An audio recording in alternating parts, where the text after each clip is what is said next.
بسم اللہ الرحمن الرحیم۔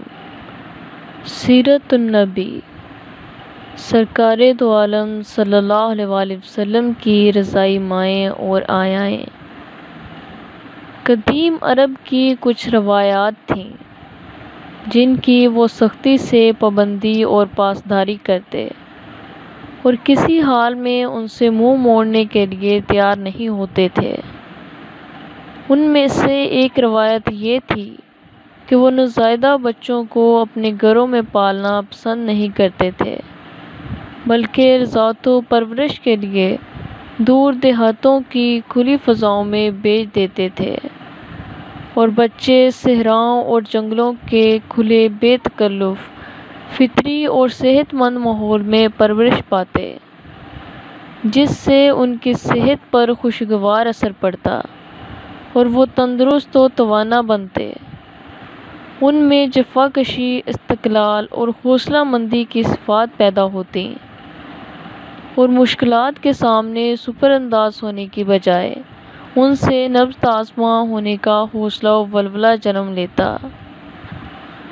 عرب کو اپنی زبان دانی اور فصاحت و بلاغت پر بہت ناز تھا، اس لیے وہ فصیح عربی زبان کے متکلم ہونے کے حوالے سے پوری دنیا کو عجم قرار دیتے تھے، یعنی وہ لوگ اپنی زبانیں اور لہجے رکھنے کے باوجود گونگے ہیں، کیونکہ ان میں عربی زبان جیسا رس نہیں۔ فصاحت و بلاغت اور وسعت و سلاست بھی مفقود ہے، جبکہ ہماری عربی زبان ان صفات و خزائن اور خصائص سے مالا مال ہے۔ چنانچہ بچوں کو شہری ماحول سے دور بادیات و باغات اور دیہاتوں میں بھیجنے کا ایک سبب یہ بھی تھا کہ دیہاتوں کی زبان فطری، خالص اور بے تکلف ہوتی ہے۔ ان میں اہل حضر کی بناوٹ نہیں ہوتی، وہ اپنے خیالات کا اظہار مصنوعی بناوٹی اور تصنع سے بھرے لہجے میں نہیں کرتے، بلکہ سادہ، سلیس اور بے تکلف انداز میں کرتے ہیں۔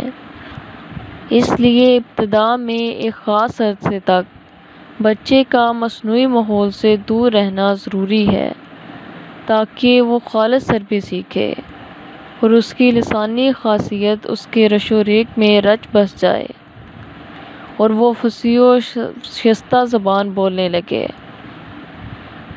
اس قدیم روایات اور دستور عرب کا پتہ حضور نبی صلی اللہ علیہ وآلہ وسلم کے ایک ارشاد گرامی سے بھی ملتا ہے۔ آپ صحابہ کرام سے فرمایا کرتے تھے، میری عربی تم سب سے بہتر ہے، میں قریشی ہوں اور میں نے بنو سعد میں پرورش پائی ہے۔ حضرت صدیق اکبر رضی اللہ تعالیٰ عنہ نے اس حقیقت کا ان الفاظ میں ایک دفعہ اعتراف کیا، حضور میں نے آپ سے زیادہ فصیح کسی کو نہیں دیکھا۔ آپ نے فرمایا، میرا مقابلہ زبان دانی میں کون کر سکتا ہے؟ میں قریشی ہوں اور بنو سعد میں پروان چڑھا ہوں۔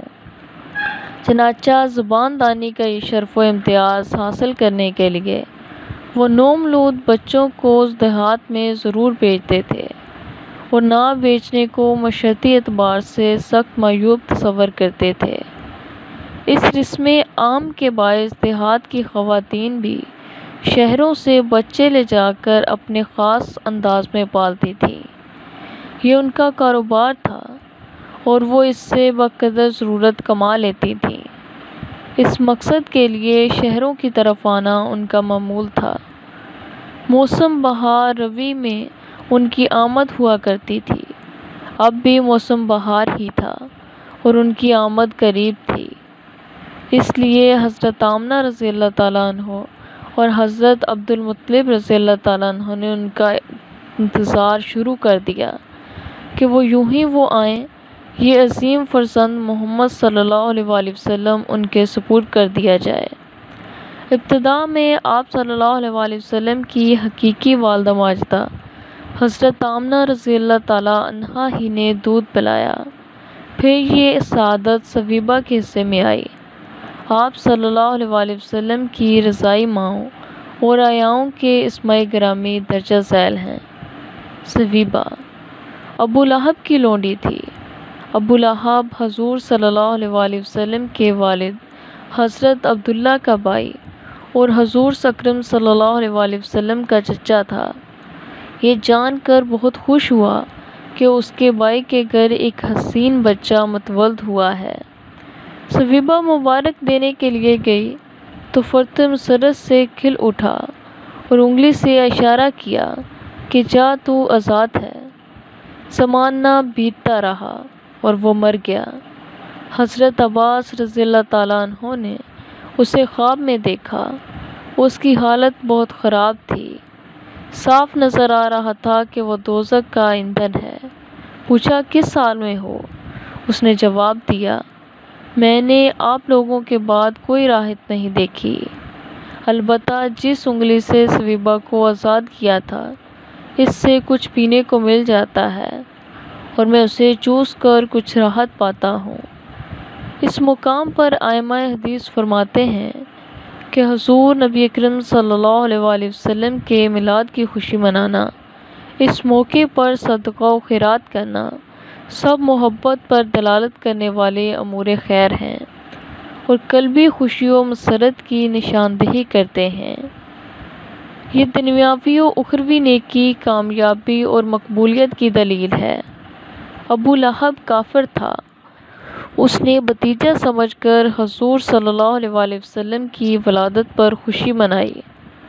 اسے بھی جزوی فائدہ پہنچ گیا۔ ایک ایماندار شخص جو رسول خدا سمجھ کر خوشی کا اظہار کرتا ہے اسے کتنا ثواب ملے گا اس کا اندازہ بھی نہیں لگایا جا سکتا۔ ایک عربی شاعر شمس الدین محمد بن نصر کہتے ہیں یہ اس شخص کی حالت ہے جو کافر تھا اور سورہ تبت یدا ابی لہب اس کی مذمت میں نازل ہوئی اور وہ دوزخ میں ہمیشہ رہے گا۔ ہر پیر کو اس کے عذاب میں تخفیف کر دی جاتی ہے کیونکہ ولادت احمد صلی اللہ علیہ وسلم پر اس نے مسرت کا اظہار کیا تھا۔ بس اس بندے کے بارے میں تیرا کیا گمان ہے جو ساری عمر حضور احمد مصطفیٰ صلی اللہ علیہ وسلم کی ولادت و باسعادت پر خوش ہوتا رہا اور عقیدہ توحید پر اس دنیا سے رخصت ہوا۔ شکریہ۔